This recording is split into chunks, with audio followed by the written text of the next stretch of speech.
Assalamualaikum warahmatullahi wabarakatuh.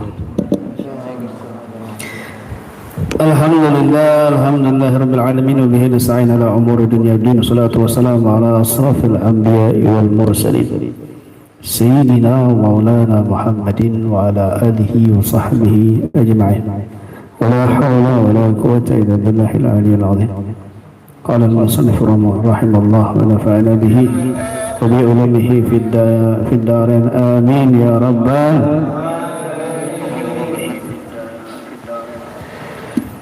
بسم الله الرحمن الرحيم.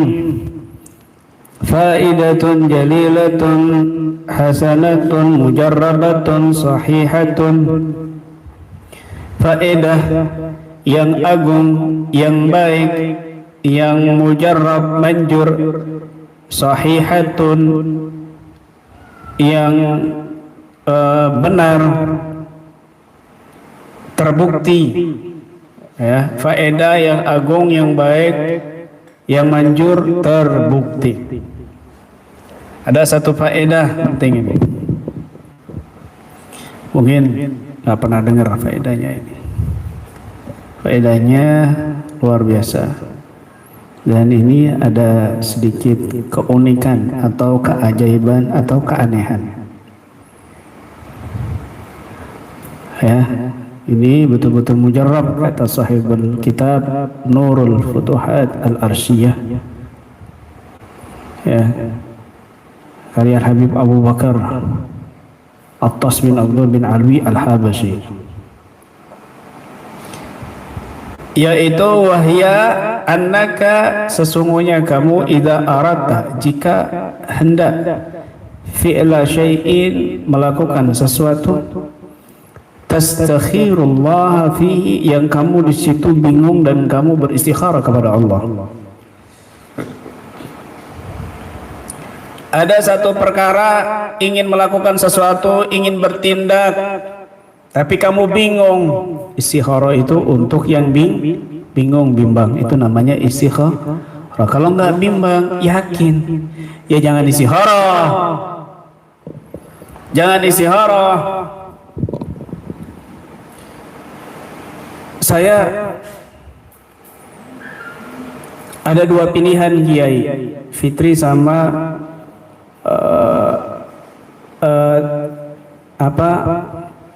Mariyati misalnya, ya. Siti sama Fitri sama Mariyati, nggak tahu dari mana kan. Siti sama Mariyati, Fitri sama Mariyati, bukan Putri, Fitri. Fitri dan Mariyati.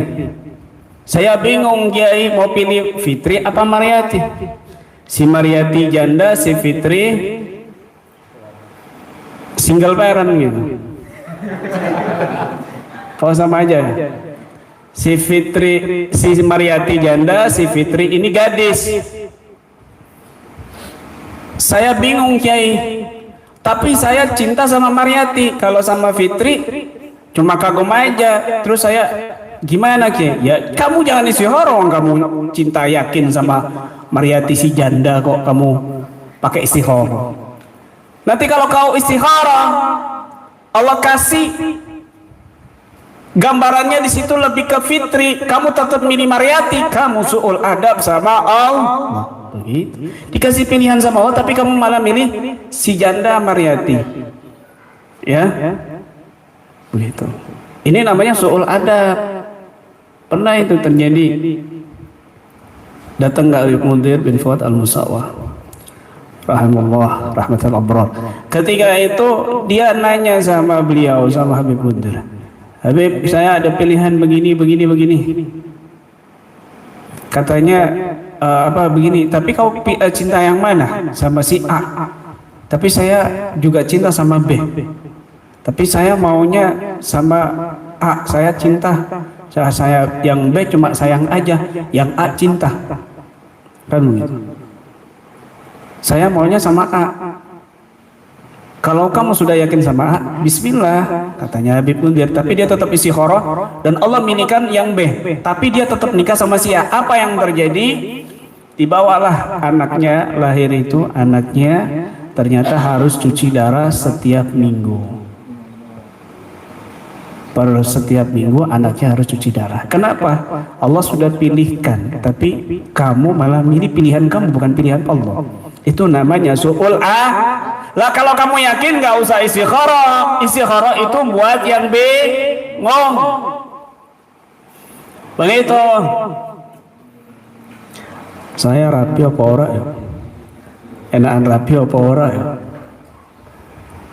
Rapi ora ojo rapi sing ora kan gitu.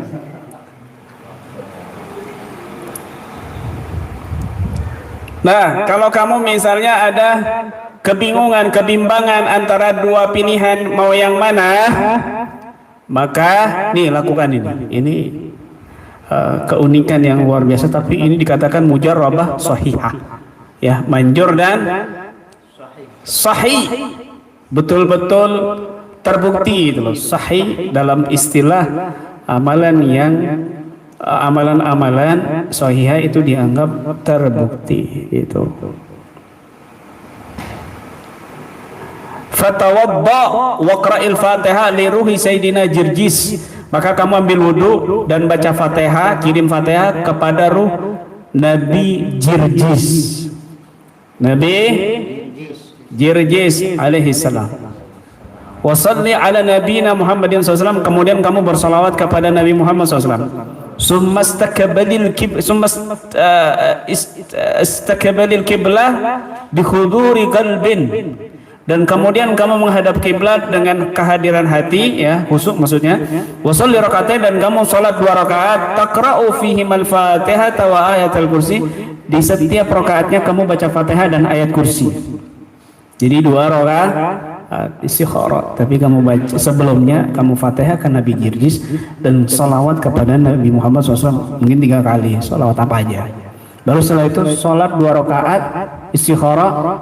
Rakaat pertama baca Fatihah dan ayat kursi, rakaat kedua baca Fatihah dan ayat kursi. Lalu bagaimana? Lihat keajaibannya. Fa in kana khairan. Kalau itu pilihannya baik, satu hal itu yang baik, surifat ila jihati yaminika munharifan minal kiblati inhirafan zahiran, maka otomatis secara dengan sendirinya wajahmu Allah arahkan ke kanan dengan arahan yang betul-betul nyata. Wa in kana syarran, kalau itu pilihan buruk, surifat anil kiblah, maka kamu dialingkan dari kiblat ila jihati shimalik, ke arah kirimu. Wallahu a'lam. Ajib. Jadi setelah entah itu dalam sholat, apa itu setelah salam, wallahu a'lam. Ya, kemungkinan besar ini setelah sholat, setelah salam, assalamualaikum warahmatullahi wabarakatuh, assalamualaikum. Kemudian kepala kamu kembali lagi dengan khusyuk, tenang, maka nanti Allah akan arahkan wajah kamu ke kanan atau ke kiri dengan sendirinya, dengan inkhirafan zahiran, pengalihan yang betul-betul nyata. Wasilahnya, tawasulnya Nabi Jirjis. Tahu Nabi Jirjis nggak? Oi, pernah dengar Nabi Jirjis? Nggak pernah dengar? Ya Allah. Nabi Jirjis itu tahun 2014 kemarin itu makamnya dibom sama ISIS di Mosul, Irak. Mosul di Irak. Nabi Jirjis itu Nabi Bani Israel, ya, Palestina. Tapi makamnya di Irak, di Mosul. Tahun 2014 itu saya masukkan ke catatan buku apa namanya itu, tapi belum dicetak. Mirip dengan rekam jejak radikalisme Salafi Wahabi. Jejak-jejak radikalisme sejak zaman dulu sampai saat ini. Termasuk di situ saya tampilkan masjidnya Nabi Jirjis yang dihancurkan foto-fotonya tahun 2014. Nabi Jirjis itu seorang nabi, ya, pada saat Bani Israel, ada seorang raja zalim luar biasa, penyembah berhala. Kayak patung-patungnya itu ditaruh di istananya, dihiasi dengan intan, mutiara, berlian dan lain sebagainya. Dan orang-orang rakyatnya di sini suruh menyembah berhala tersebut, berhala-berhala itu. Sampailah Allah utus seorang nabi bernama Nabi Jirjis. Ya, Nabi Jirjis. Ada yang menyebut Nabi Jirjis. Nabi Jirjis ini berdakwah untuk mengajak raja itu dan seluruh rakyatnya menyembah Allah Subhanahu wa taala. Tapi tidak dihiraukan. Terus tidak putus asa berdakwah, ya, amar ma'ruf nahi mungkar. Pokok setiap umat yang durhaka pasti di situ Allah utus nabi. Makanya nabi itu banyaknya 124.000. Yang wajib kita ketahui 25 panutan nabi dan rasul. Kalau nabi di sini luar biasa. Kenapa kita bertawasul dalam istikharah kepada Nabi Jirjis? Nah, ini kronologisnya. Pada saat itu dalam riwayat yang lain itu Nabi Jirjis disembelih, bukan cuma disembelih ya, kan ada kuali besar itu, dicampur racun, dicampur itu, kemudian digoreng, digodok, terus diangkat, kemudian dikuliti sampai sisa tulang-tulang ya. Kemudian dihidupkan kembali oleh Allah Subhanahu wa taala dalam riwayat yang lain. Tapi dalam hadis Nabi Jirjis itu terus berdakwah, tapi tidak diterima dakwanya oleh raja yang zalim dan umatnya saat itu, sampai Allah kirim bala, yaitu masa paceklik selama bertahun-tahun nggak turun hujan. Selama beberapa tahun tidak turun hujan, kering kerontang, tanamannya mati, air kering, sumur kering, banyak yang mati kelaparan. Rakyat rajanya yang zalim itu, laporanlah para menteri ini kepada raja yang zalim. Ya, para menterinya laporan ini, kalau begini terus keadaan rakyat kita, kondisi kita ini, kerajaan Tuhan ini bisa hancur ini. Kerajaan raja ini, Anda ini bisa hancur. Kalau begitu apa solusinya?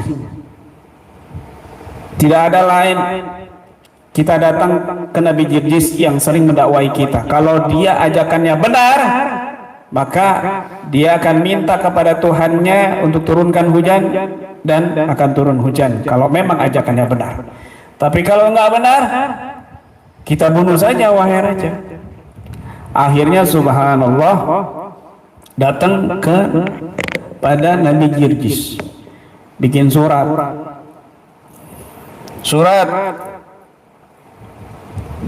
Nabi Jirjis di masjid lagi baca Zabur, lagi baca kitab Zabur, kemudian lagi berzikir, diteriakin sama raja yang zalim tersebut. Hei Nabi Allah, hei Jirjis, dia tahu itu Nabi Allah. Bilang sama Tuhanmu, jika memang ajakanmu benar, Tuhanmu benar, kami minta turunkan hujan. Kalau dia nggak akan turunkan hujan, aku akan merangi Tuhanmu itu. Akhirnya Nabi Jirjis ini kebingungan, merangi Tuhan. Tidak lama turunlah malaikat Jibril. Wahai Jirjis, tidak usah bingung kamu. Coba tanyakan kepada raja yang zalim itu, maksudnya bagaimana memerangi Tuhanmu. Akhirnya ditanya, hei raja, maksudnya apa memerangi Tuhanmu Allah? Kalau aku memerangi Tuhanmu Allah itu, aku nggak akan bisa, kami nggak akan bisa, kami lemah, Tuhanmu kuat. Anna rabbaka gawi wa nahnu dhaif. Terus bagaimana memerangi Tuhanku? Aku akan memerangi orang-orang yang menjadi para kekasih Tuhanmu itu. Aku akan perangi para kekasihnya Tuhanmu. Dengan demikian Tuhanmu akan tersakiti dan terganggu. Karena ada hadis, man adali waliyan faqad adzantuhu li bil harb. Barang siapa yang mengganggu kekasihku, waliku, maka aku akan umumkan untuk perang kepadaku. Gitu. Akhirnya malaikat Jibril turun lagi, katakan kepadanya, tidak usah perangi kekasihku, aku akan turunkan hujan. Gak lama besoknya langsung turun hujan selama 3 hari berturut-turut, sampai tanaman tumbuh, air semuanya, sumur penuh dengan air kembali, dan makmur kembali rakyatnya, rajanya. Tidak berapa lama, berapa bulan kemudian raja zalim itu datang kembali. Setelah datang kembali kepada Nabi Jirjis, ya Nabi Allah Jirjis, aku datang lagi kepada engkau dengan satu permintaan, dengan satu hajat lagi. Apa yang kau inginkan lagi? Apa yang kau minta lagi, wahai raja yang zalim? Jangan kau ikutkan aku dengan kesibukan duniawimu, hartamu. Tidak, wahai Nabi Allah, aku telah membuktikan, benar-benar membuktikan kebenaran ajaran, dan saksikanlah bahwa aku tunduk dan pasrah dan masuk Islam kepada ajaranmu. Akhirnya raja yang zalim itu dan para umatnya masuk Islam. Inilah sejarah Nabi Jirjis, ya, alaihi salam. Sebab itu kalau kita bertawasul dengan Nabi Jirjis dalam satu hajat, itu nanti akan ada penjelasan yang terang, dan insya Allah hajatnya terkabul. Dan ini sering, ya, waktu mondok itu sering para santri itu sering beristikharah dengan wasilah Nabi Jirjis. Masih ingat dulu, itu tahun 98 padahal itu. Ya, di sini ternyata ada dasarnya. Di kitab ini ternyata ada dasarnya, masya Allah. Ya, sholat istikharah kan sunnah hukumnya. Sholat istikharah itu kan 2 rakaat. Sholat sunnatul istikharah rakaataini lillahi ta'ala. Kemudian kamu kan berdoa setelah sholat. Allahumma inni astakhiruka fi syai'in wa aqtaduka bi qudratik. Allahumma is'aluka bi istikharatik wa aqdiru bi qudratik. Wa anta ta'lam ma la a'lam wa anta 'allamul ghuyub. Fa in kunta ta'lam anna fi hadzal amri khairan. Doanya begini, doa istikharah itu. Ya Allah, aku ini beristikharah dengan pilihanmu, dan aku memilih dengan pilihanmu. Aku tidak mengetahui apapun terhadap sesuatu, dan engkau maha mengetahui. Jika dalam urusan ini engkau mengetahui ada kebaikan dalam agamaku, fi dini wa ma'isyati wa aqibatu amri, dan dalam kehidupanku, dalam akhir hidupku, maka mudahkan aku. Fayassirli, maka mudahkan aku untuk pilihan itu. Ya, wa barik li fi, dan berkahi pilihanku itu. Wa in kunta ta'lam anna fi hadzal amri syarran, ya Allah, jika engkau mengetahui bahwa dalam urusan ini buruk, fasrifhu anni fasrifhu li wasrifhu anni. Jika engkau mengetahui bahwa perkara ini buruk, maka jauhkan aku dari perkara itu, dan jauhkan perkara itu dari aku. Ya, itu doa istikharah yang sebenarnya, yang sesungguhnya, yang sunnah dan diajarkan oleh Nabi kita Muhammad Sallallahu Alaihi Wasallam. Tetapi banyak istikharah cara-cara para ulama yang secara tajribat, secara mujarrabat, secara pengalaman-pengalaman spiritual mereka yang betul-betul terbukti. Jadi intinya bertawasul dengan Nabi Jirjis, kemudian sholawat kepada Rasul Sallallahu Alaihi Wasallam, kemudian kamu sholat 2 rakaat, rakaat pertama baca Fatihah dan ayat kursi, rakaat kedua baca Fatihah dan ayat kursi, ya, maka di situ nanti kalau perkara itu baik, Allah akan arahkan wajahmu ke kanan dengan inhirafan dhahiran, pengalihan yang betul-betul nyata, seolah-olah itu ada yang mengalihkan wajah kamu. Kalau itu buruk, diarahkan ke kiri dengan sendirinya. Kamu jangan kaget dan jangan takut. Itu atau begitu ke kanan. Jangan. Kenapa demikian? Mungkin itu Allah utus malaikat ya yang mengarahkan kamu, ya, tapi jangan dibuat wah saya mau uji coba dulu apa benar. Jangan begitu niatnya. Kalau kamu ada pilihan, lakukan. Kalau nggak ada ya jangan. Istikharah dulu secara sunnah Nabi, kemudian boleh kamu lakukan istikharah secara tadi itu. Paham ya? Nah, ini satu faedah yang agung, yang luar biasa, yang perlu juga kita amalkan ya. Wallahu a'lam bishawab. Wa qabilna hadhil ijazah.